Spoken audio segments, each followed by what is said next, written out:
ஓம் சாய்ராம்.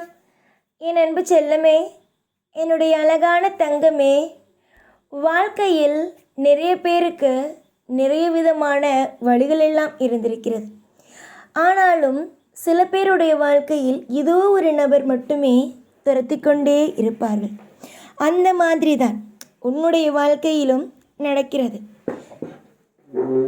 உங்களுடைய வாழ்க்கையில் நிறைய வழி, வேதனை எல்லாமும் இருக்கிறது.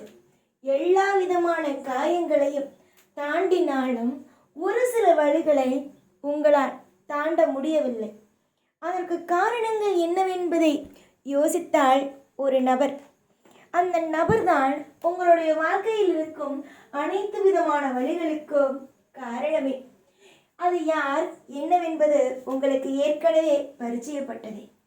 உங்களுடைய வாழ்க்கையில் நீங்கள் நிறைய இடத்தில் கவலைகளை பட்டு விட்டீர்கள், நிறைய இடத்தில் மன உளைச்சல்கள் ஆகிவிட்டீர்கள். ஒரு மனிதன் ஒரு நபருடைய வாழ்க்கைக்குள் வராத வரைக்கும் அந்த மனிதன் அவனுடைய வாழ்க்கையில் ஒரு அளவுக்கு ஓட்டி விடுவான். அதுவே ஒரு நபருடைய வாழ்க்கையில் ஒரு நபர் வந்து அவன் கஷ்டப்படுத்துகிறான் என்ற பொழுது அந்த நபரால் எதுவும் செய்ய இயலாது. அந்த நிலைமையில் தான் நீ இருக்கிறாய். உன்னுடைய வாழ்க்கையில் தானாக ஒரு பிரச்சனை வரும் பொழுது அதை உங்களால் சமாளிக்க முடிகிறது. ஆனால் ஒரு நபர் மூலமாக எப்பொழுதும் உங்களுக்கு பிரச்சனை வந்து கொண்டே இருக்கும் பொழுது உங்களுடைய வாழ்க்கையில் எல்லா இடத்திலேயும் மன உளைச்சல்களுக்கு ஆளாகி மீளவும் முடியாமல் ஒவ்வொரு இடத்திலும் தவித்து தவித்து தவித்து நிற்கிறீர்கள். காலம் முழுக்க இந்த சோதனையையும் இந்த வேதனையையும் நான் கொடுப்பேன் என்று நினைத்தாயா? நான் யாருக்கும் சாபம் விடுவன் அல்ல, யாருக்கும் கெட்டது நடக்க வேண்டும் என்று நினைக்கும் தெய்வமும் அல்ல. இங்கு இருக்கும் தெய்வம் யாருக்கும் கெட்டது நடக்க வேண்டும் என்று நினைப்பதும் அல்ல. ஆனால் நான் இன்று ஒருவனுக்கு என்னுடைய மன வேதனையால் சாபம் விடுகிறேன். நிச்சயமாக நான் கூறும் அந்த நபர் வாழ்க்கையில் எவ்வளவு முயற்சி செய்தாலும் அவன் ஒரு படி கூட மேலே ஏற மாட்டான்.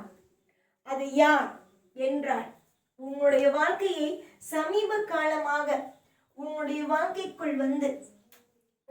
வாழ்க்கைக்குள் வந்து உங்களை எப்ப பார்த்தாலும் கஷ்டப்படுத்தி, எப்ப பார்த்தாலும் கவலைகளை படுத்தி, எப்ப பார்த்தாலும் அதன் மூலமாக அவன் சிரிக்கிறான் அல்லவா, அந்த நபர் தான் உன்னுடைய வாழ்க்கையில் சமீபத்தில் உள்ளே வந்தான். உள்ளே வந்து கொஞ்ச நாள் அவன் சந்தோஷத்தை கொடுப்பது போல கொடுத்து திடீரென்று உங்களுடைய குடும்பத்தில் இருக்கும் அனைத்து விஷயமும் தெரிந்து அதை வைத்து உங்களை தாக்குகிறான். அதுவும் மறைமுகமாக உன்னை பல இடத்தில் மன உளைச்சலுக்கும் உன்னை வாழவே வேண்டாம் என்ற ஒரு கட்டத்திற்கும் அனுப்பியவன். எப்பொழுது ஒரு மனிதன் வாழ்க்கையில் உடைவான் தெரியுமா? கஷ்டங்கள் வரும் பொழுது அல்ல, ஒரு நபர் நம்பி ஏமாற்றும் பொழுது. இதுவரைக்கும் உங்களுடைய வாழ்க்கையில் அதிக கஷ்டங்கள் வந்திருக்கிறது. ஆனால் நீ உடைந்தது அல்ல. ஆனால் இப்பொழுது எல்லாம் ஒரு நபரை நம்பி ஏமாந்து விட்டோமே, தன்னுடைய குடும்பத்தில் இருக்கும் அத்தனை விதமான சூழ்நிலைகளையும் கண்மூடித்தனமாக சொல்லிவிட்டு இப்பொழுது தவிக்கிறோமே என்று நினைத்து கவலைப்படுகிறாய்.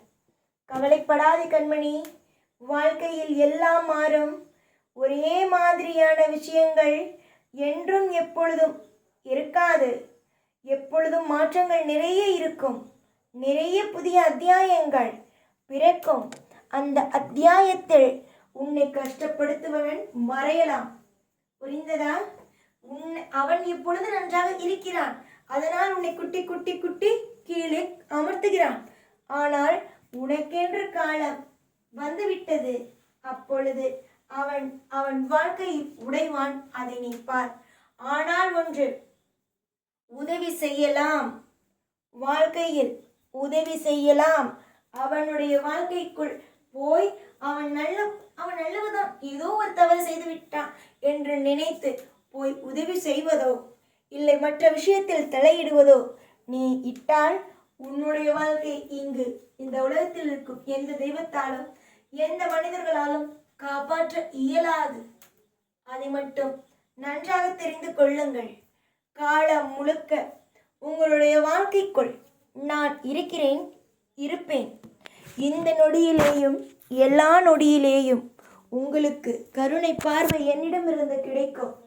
ஆனால் சமீப காலத்தில் உங்களுடைய வாழ்க்கையில் ஒவ்வொரு நிமிஷத்திலேயும் ஒவ்வொரு நொடியிலேயும் உங்களுடைய வாழ்க்கையை நன்றாக இருக்கக்கூடாது, இவன் இப்படியாகிவிடும் அப்படியாகிவிட வேண்டும் என்று சொன்னவன் உன்னுடைய வாழ்க்கையில் மிகப்பெரிய சர்க்கிள்களும் அவன் என்ன திட்டம் போட்டு வைத்திருந்தானோ உன்னுடைய வாழ்க்கையில் அது அத்தனையும் அவனுடைய வாழ்க்கையிலேயே அடைய போகிறது.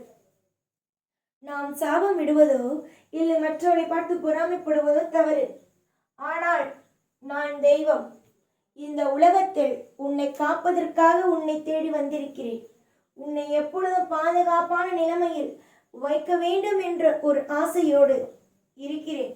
கண்டிப்பாக உங்களுடைய வாழ்க்கையில் துரோகம் செய்து அதன் மூலமாக சந்தோஷமாக இருக்கிறான் பார், அவனுக்கு அடி மேல் அடி விழும். அவனுக்கு அடி மேல் அடி நான் நிச்சயம் கொடுப்பேன். அவனுடைய வாழ்க்கையில் எல்லா நிலைமையிலேயும் எல்லா பொழுதுகளிலேயும் அவனுடைய வாழ்க்கையை நிம்மதி இல்லாமல் ஆக்குவேன். தவறு செய்பவனுக்கு தண்டனை இங்கு இப்போதே கிடைக்கும். தவறு செய்தவனுக்கு வாழ்க்கையில் நிம்மதிகள் கெடும். தவறு செய்தவனுக்கு வாழ்க்கையில் எல்லா பொழுதுகளும் தண்டனை கிடைத்தேதான் ஆகும். இதில் மாற்றங்களோ மாற்று கருத்துகளோ எதுவுமே அல்ல.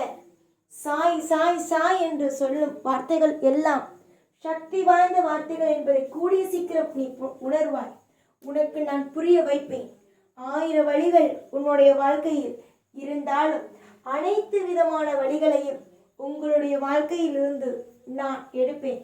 என்னை நம்பி வந்து என்னிடம் ஒவ்வொரு விஷயத்தையும் இது எனக்கு நடந்து விட்டது, எனக்கு அது நடந்து விட்டது என்று சொல்லிக்கொண்டே இருக்கிறீர்கள்.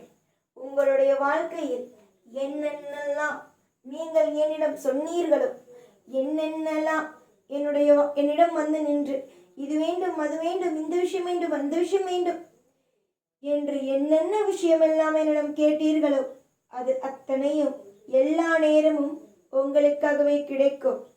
கவலைகளை எப்பொழுதும் மனதுக்குள் வைத்து கொள்ளாதீர்கள்.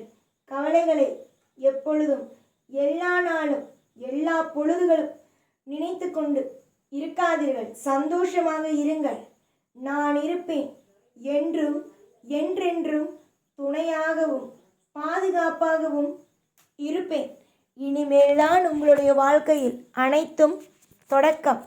எப்பொழுதும் என்னுடைய தொடக்கம் பிரம்மாண்டமாகவே இருக்கும். நன்மைகளோடு இருங்கள், நல்லதே நடக்கும். எப்பொழுதும் உங்கள் கூடவே இருப்பேன். இந்த சாய்நான். ஓம் சாய்ராம்.